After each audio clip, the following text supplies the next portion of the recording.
बारुण पहुंची मुकेश सहनी की संकल्प यात्रा। मुकेश सहनी को लोगों ने किया चांदी के मुकुट पहनाकर स्वागत। आरक्षण नहीं तो गठबंधन नहीं और गठबंधन नहीं तो वोट नहीं, यह बात मुकेश सहनी सभा में कही। आप देख रहे हैं M9 न्यूज। आचार्य महेश शास्त्री का रिपोर्ट, बारुण औरंगाबाद से। विकासशील इंसान पार्टी अर्थात वीआईपी के प्रमुख और बिहार के पूर्व मंत्री सन ऑफ मल्लाह मुकेश सहनी ने शनिवार को अपनी 4 करोड़ वाली रथ से निषाद आरक्षण संकल्प यात्रा के क्रम में बारुण पहुंचते हैं। मुकेश सहनी को बारुण के हनुमान मंदिर के पास निषाद सेवा समिति के अध्यक्ष राजेश कुमार चौधरी, संयोजक रामाधार चौधरी एवं उनके सदस्यों द्वारा तिलक, माला एवं चांदी का मुकुट पहनाकर जोरदार स्वागत किया है। इसके बाद उनका हजारों मोटरसाइकिल, कार एवं नाव की काफिला बारुण सर्वसरी समूह आश्रम के परिसर पहुंचा, जहां लोगों ने दिल खोलकर स्वागत करते हुए वीआईपी तथा मुकेश सहनी के पक्ष में नारे लगाए।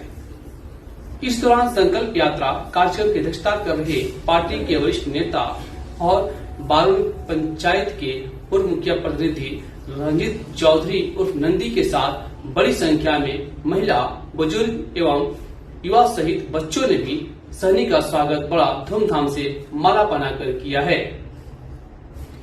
मुकेश सहनी ने कहा कि संसार में जीना है तो 2 बात पर ध्यान देना होगा। पहला, अपनी जरूरत को कम कीजिए और 1 रोटी कम खाइए, परंतु बच्चों को जरूर पढ़ाइए। दूसरी बात कहा कि अपने अधिकार के लिए संघर्ष करते रहें, बिना संघर्ष कुछ नहीं मिलता। कहा कि मैं 48 वर्ष का हो चुका हूं और 24 वर्ष की अवस्था में मुंबई गया और 900 रुपए महीने पर काम करता रहा और आज उस संघर्ष की बदौलत आज हम इस मुकाम पर पहुंचे हैं। कहा कि आप एकजुट होइए और आगे बढ़िए। मुकेश सहनी ने मैदान में भरे खचाखच हजारों समर्थकों के हाथ में गंगा जल देकर आने वाली पीढ़ी की उज्जवल भविष्य के लिए पढ़ाने का तथा संघर्ष करने का संकल्प दिलाया है। संकल्प ले रहे उपस्थित लोगों ने एक स्वर में कहा कि आरक्षण नहीं तो वोट नहीं।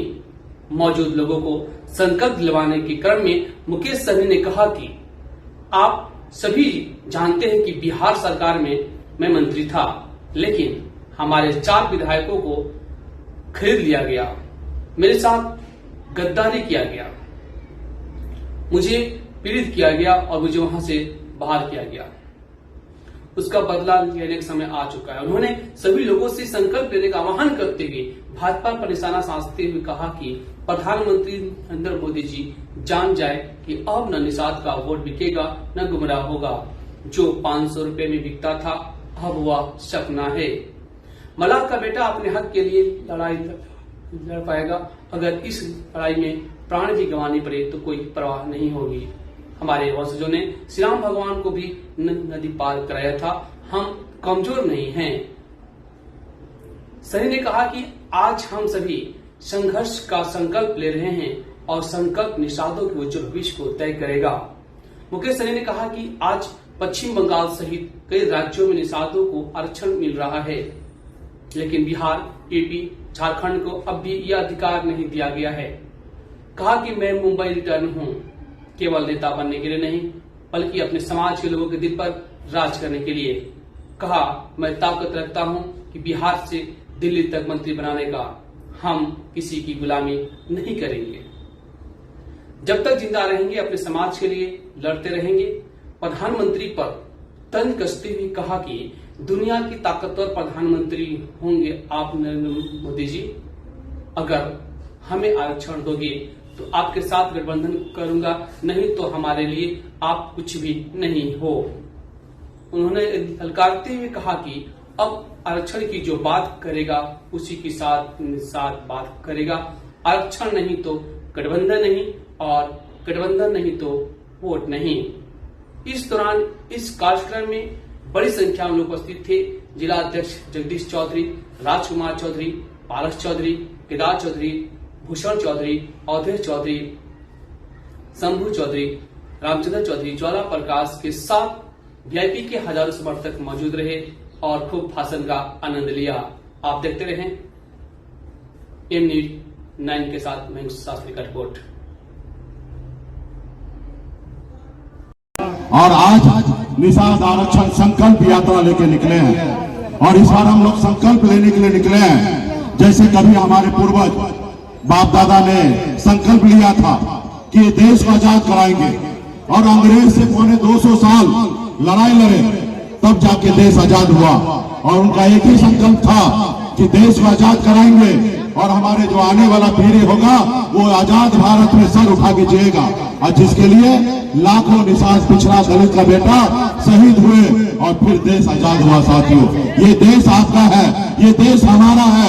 इस देश पे जितने बड़े लोगों का अधिकार है उतना ही अधिकार उससे कई गुना ज्यादा आपका इस देश का अधिकार है। साथियों, लेकिन देश आजाद हुआ, लेकिन आज जिनके बाप दादा अंग्रेज का गुलामी करता था, जी हजूरी करता था, आज उसका बेटा आज राजा बन के बैठा है।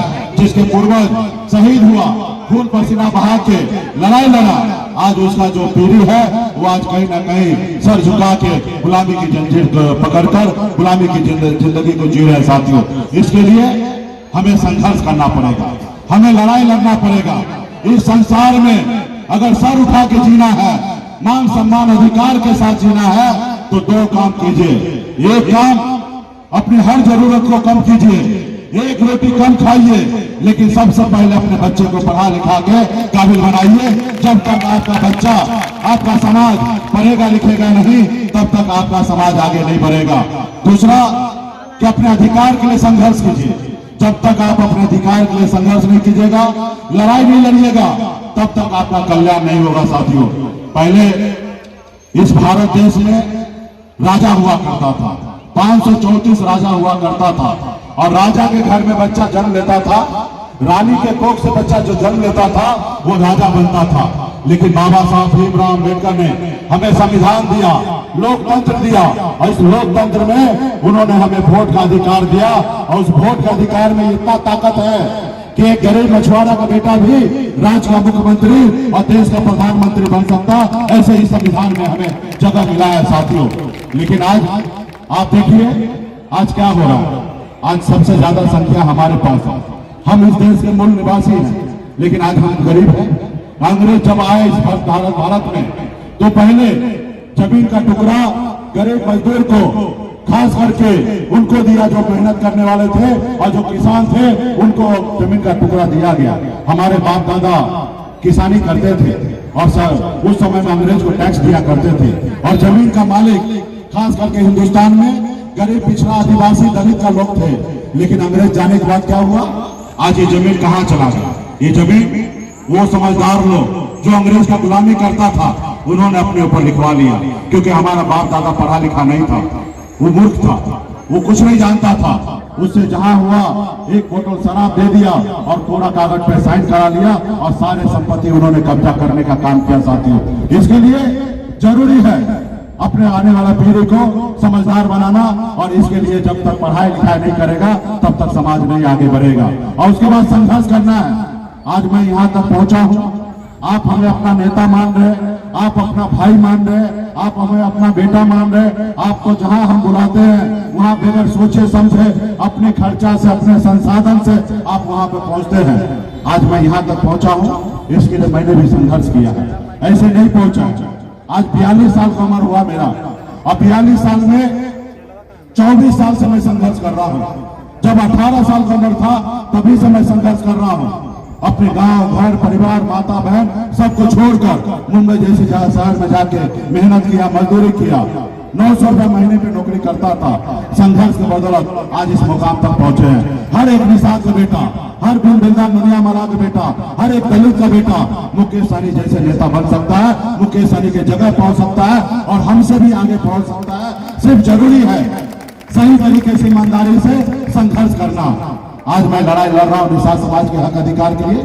लोग बोलते हैं कि बताइए मुकेश सहनी को पार्टी चला रहे हैं, आप पार्टी के साथ साथ सिर्फ निषाद की बात करते हैं। अरे भैया, आज पार्टी बना है, मैं मुंबई से दल बनाने के लिए नहीं आया था, मैं अपने समाज के हक अधिकार दिलाने के लिए आया था, अपने समाज के चेहरा पे मुस्कान दिलाने के लिए आया था, उसको 2 पल की खुशी दिलाने के लिए आया था। एक प्रस्तुति बना कि पार्टी बना। आज पार्टी में निश्चित तौर पे हर जाति वर्ग के लोग हैं, लेकिन हर वर्ग के लोग जो है वो पार्टी में लाभ लेने के लिए, विधायक बनने के लिए, मंत्री बनने के लिए, सांसद बनने के लिए है। लेकिन आज भी खून पसीना निषाद समाज का बेटा सिर्फ बहा रहा है, सिर्फ अपने बच्चे के भविष्य के लिए, और उनको पता है कि मेरा नेता सन ऑफ अल्लाह है और इसके लिए मैं काम कर रहा हूँ। साथियों, तो आज ये निषाद समाज जो है ये मेरे लिए मेरा जात नहीं है, ये मेरे लिए परिवार है और मैं इसको परिवार मानता हूँ। और मैं निश्चित तौर पे जब परिवार की बात होगा तो वहां अपने परिवार के लिए रहेंगे, जब राज्य की बात होगा तो सबसे पहले बिहार के लिए रहेंगे, जब देश की बात होगा तो पहले हम भारत के लिए होंगे, और पूरा पृथ्वी के लिए अगर बात होगा तो पूरे सहारा के लिए रहेंगे। साथियों, तो आज हम लोग अपने हक अधिकार के लिए लड़ाई लड़ रहे हैं। आज हम लोग लड़ाई लड़ रहे हैं कि निषाद समाज को आरक्षण मिले। आज बंगाल में आरक्षण है, दिल्ली में आरक्षण है, लेकिन बिहार में, उत्तर प्रदेश, झारखंड में नहीं लागू है। और ये काम किसका है? ये सरकार का काम है।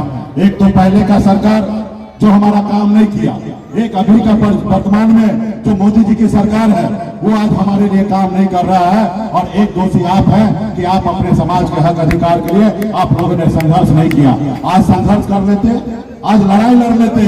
30-40 साल पहले जैसे कभी लालू प्रसाद यादव जी लड़ाई लड़े, जैसे कभी स्वर्गीय रामविलास पासवान जी लड़े, जैसे कभी हमारे उत्तर प्रदेश में मुलायम सिंह यादव लड़े, जैसे हमारे उत्तर प्रदेश में एक दलित की बेटी हमारे मायावती जी लड़ी, उन्होंने लड़ा, संघर्ष किया, उनको लोगों ने उनके साथ दिया, उनको पार्टी में मजबूती हुआ। बिहार में भी 15 साल मुख्यमंत्री लालू जी बन के रहे, अपने लोगों को आगे बढ़ाएं, अपने समाज को आगे बढ़ाएं। अगर काश निषाद समाज में भी ऐसा नेता पैदा होता, जंग लेता, संघर्ष करता, लड़ाई लड़ता, आज हमारा दर्जनों भारत में निषाद का बेटा कलेक्टर होता, आज हमारा निषाद का बेटा डॉक्टर होता, आज निषाद का बेटा SDO होता, BDO होता, आज हमारा निषाद का बेटा डॉक्टर होता। लेकिन ये नहीं हुआ। ये क्यों नहीं हुआ? क्योंकि आप और हम लोगों ने संघर्ष नहीं किया। अगर संघर्ष करते तो निश्चित तौर पे आज निषाद समाज का बेटा आगे बढ़ा रहता। तो साथियों, अब समय आ चुका है आपको अपने समाज के लिए, अपने पार्टी के लिए, अपने लोगों के लिए संघर्ष करना पड़ेगा, पसीना बहाना पड़ेगा, जरूरी पड़े तो खून बहाना पड़ेगा। और जब बहाएंगे तो निश्चित तौर पे जैसे हमारे पूर्वज 24 तारीख के बाद पूरे बिहार में सैकड़ों गाड़ी से पार्टी के नेता एक एक गांव में जाएंगे और गंगा जल से संकल्प करवाएंगे। और जो आपके ऊपर जो कलंक लगा हुआ है, जो थप्पा लगा है माथा पे कि 500 रुपए में वोट बिकता है, इसको उतारना है और लोगों को दिखा देना है कि अब निषाद का बेटा का वोट बिकेगा नहीं। वीडियो बनाइएगा और वीडियो गांव के अगल बगल में भी प्रचार कीजिएगा और एक वीडियो पार्टी के वेबसाइट पे भी डालिएगा और सीधा मोदी जी के अकाउंट में पहुंच जाएगा और रोज कई हजार वीडियो मोदी जी के पास जाएगा। और फिर वो देखेंगे कि यूपी, बिहार, झारखंड में सिर्फ गंगा जल चल रहा है, उसके अलावा कुछ नहीं चल रहा है। और देखेंगे तो मुझे पूरा यकीन है कि अगर सन ऑफ अल्लाह हार गया तो निश्चित तौर पे मोदी जी को झुकना पड़ेगा और वो झुकेंगे और हमें हमारा आरक्षण लागू होगा। तो इसलिए पार्टी के सभी नेतागण को धन्यवाद। और आगे कार्यक्रम है मोटरसाइकिल के